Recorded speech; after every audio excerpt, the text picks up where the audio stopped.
My name is Linda. I'm 55 years old. I live in a quiet part of Florida, the kind of place where the loudest thing you hear at night is the hum of the ceiling fan. My husband, Barry, is a contractor. His work takes him away for weeks at a time, sometimes months. For years, that silence was my normal. The empty chair across from me at dinner. The cold half of the bed. The birthdays where the only person who sang to me was a voice on the phone. I told myself I was fine. That I'd built a life strong enough to handle the distance. That the ache in my chest was just something you learn to live with. Then Steve moved back in. Barry's only son from a previous marriage. 22 years old. Fresh out of college. He had no job yet and student loans waiting to swallow him whole. Barry suggested he stay with us until he found his footing. Of course, I agreed. What kind of stepmother wouldn't? I didn't know it yet, but I had just opened the door to a storm. At first, it was nothing. Just small talk over breakfast. The sound of his footsteps running down the stairs. The way his laughter filled the house in a way I hadn't heard in years. But then, there were the little things. The way his eyes would hold mine a fraction longer than normal when he thanked me for dinner. How he'd lean just a little too close when reaching for something in the cupboard. The compliments that, at first, seemed innocent, until I realized they were just a shade too personal. I brushed it off. I was old enough to be his mother, for heaven's sake. I told myself I was imagining it. But deep down, a part of me, the part that had been starved of attention, noticed. And then came the moment I can't forget. It was a humid Florida evening. The kind where the air feels like it's pressing against your skin. I was in the laundry room, folding a pile of towels, when I heard footsteps behind me. "Hey," Steve said. His tone was light, but there was something in his eyes, a glint I hadn't seen before. He leaned against the doorframe, casual, as if he had all the time in the world. "You always wear dresses this tight when you do laundry?" I laughed, a little too quickly. "Go shower, Steve." But he didn't move. Instead, he smiled. "Maybe I like watching you work." I felt a rush of heat to my face. I turned back to the towels, trying to focus on anything but him. That should have been the end of it. But it wasn't. That night, as I lay in bed alone, the house wrapped in silence, I realized something unsettling. For the first time in years, someone in this house had looked at me like I was more than just part of the furniture. And that, as I would soon find out, can be dangerous. The next morning, I woke up earlier than usual. The sun was barely touching the blinds, but my mind was already wide awake. I told myself yesterday's moment in the laundry room was nothing, just Steve's playful personality. But I'd be lying if I said it didn't replay in my head as I brushed my teeth. As I made my coffee, as I sat alone at the breakfast table. When I finally walked into the kitchen, he was already there. Barefoot, leaning against the counter, sipping orange juice straight from the carton, the way only a young man who doesn't care about rules does. He turned, caught my eye, and smiled, slow, deliberate. "Morning, Linda. Sleep well?" I nodded. "Fine." But my voice sounded different. Even I could hear it. Over the next few days, these moments started to stack up like bricks in a wall I didn't realize I was building. Passing each other in the hallway, his shoulder brushing mine, just enough to feel it. Finding him in the kitchen late at night, both of us reaching for the same coffee mug, our hands almost touching.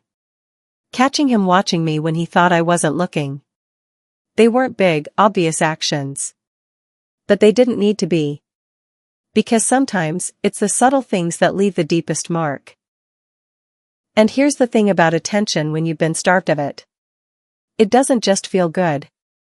It feels necessary. I found myself dressing a little nicer, even if I wasn't going anywhere. Putting on earrings just to feel put together. Telling myself it was for me, when deep down, I knew it wasn't. But I also told myself I was in control. That I knew where the line was, and I would never cross it. I clung to that belief, until the night it almost slipped from my hands completely.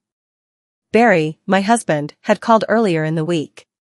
His job was taking longer than planned, and he wouldn't be back for another 10 days. I remember hanging up the phone and feeling two emotions at the same time. Relief, because it gave me time to shake off whatever strange current was building between Steve and me. And something else, something I didn't want to name. That evening, I was in the living room reading when Steve walked in. No shirt, hair damp from a shower, a faint scent of soap clinging to the air. He didn't sit across the room. He didn't even sit on the other end of the couch.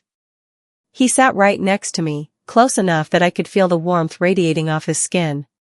For a moment, neither of us spoke. The sound of the ceiling fan filled the silence.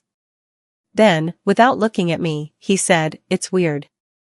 Living here now, it feels like you and I talk more than you and Dad ever do." I kept my eyes on the book in my lap. "That's because your dad's hardly home." He leaned back, his gaze fixed on me now. "Yeah. I guess that means he doesn't really see you." I glanced at him, startled by the bluntness in his tone. There was no teasing smile this time. Just something sharper.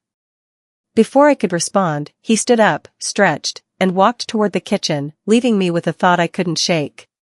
When someone finally sees you after years of feeling invisible, it changes the way you see yourself. And for me, that change was already happening. It started small. A little too small for anyone else to notice, but not for me. Steve had a way of turning ordinary spaces in the house into something else. The hallway became a narrow passage where his arm might brush mine as we passed. The kitchen turned into a stage for glances that lasted just one beat too long. The living room felt like a place where conversations meant more than what was actually said. I told myself, "Linda, you're reading too much into it." But the truth? I wasn't reading enough. One evening, I was at the dining table, sorting through bills. Steve walked in, leaning against the doorway like he had nowhere else to be. "You work too much," he said. I smiled faintly.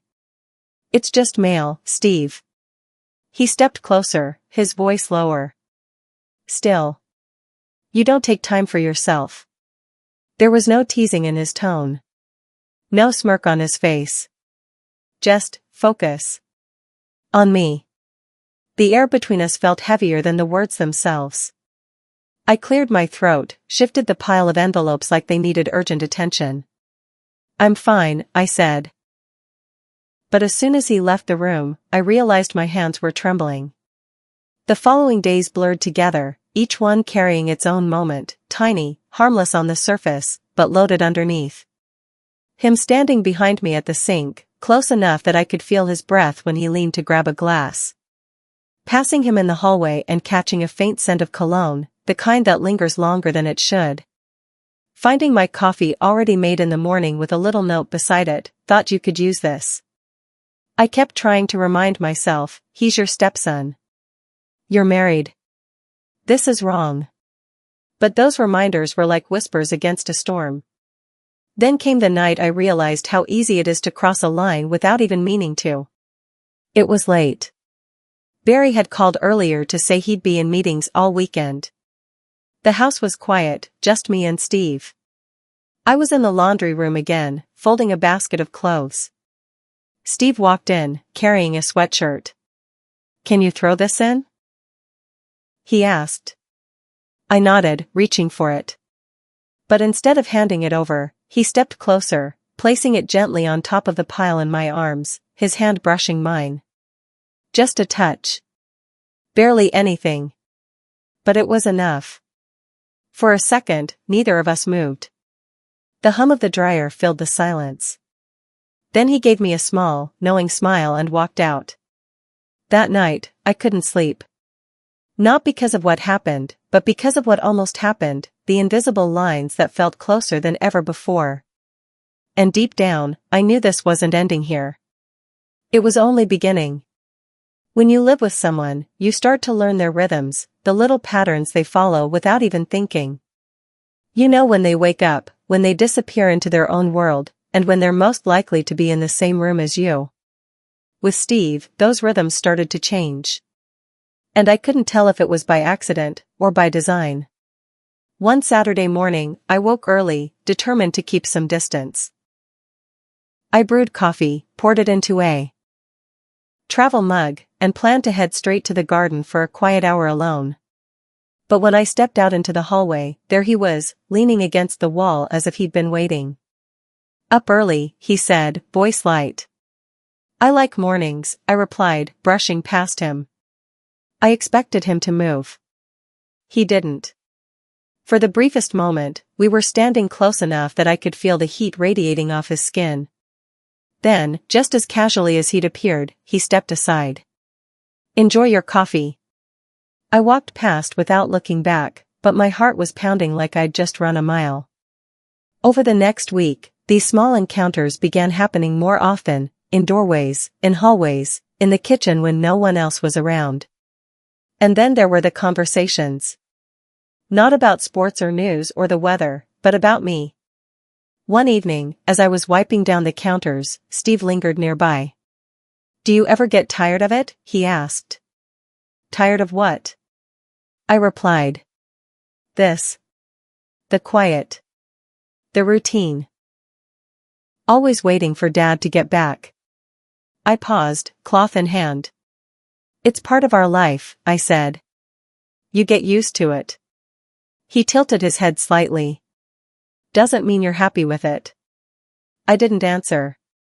And maybe that silence said more than I wanted it to. The real turning point came the night Barry came home early, a full day before I expected him. I was in the kitchen making tea when the front door opened. "Linda," he called out, his voice warm with surprise. He walked in, kissed my cheek, and set his bag down. "I thought I'd come home and spend the evening with you." My heart lifted, but then I heard footsteps on the stairs. Steve's. He walked into the room, casual as ever. "Hey, Dad. Didn't know you were back." Barry grinned.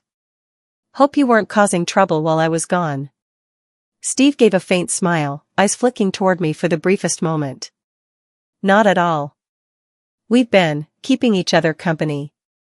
Barry laughed, but I felt the air shift. The way Steve said it. It wasn't the words. It was the weight behind them. That night, I lay in bed beside Barry, listening to his breathing. I couldn't sleep. My thoughts kept circling back to the look in Steve's eyes. And for the first time, I realized this wasn't just about quiet moments and stolen glances anymore. It was about control. And Steve was learning exactly how much of mine he had.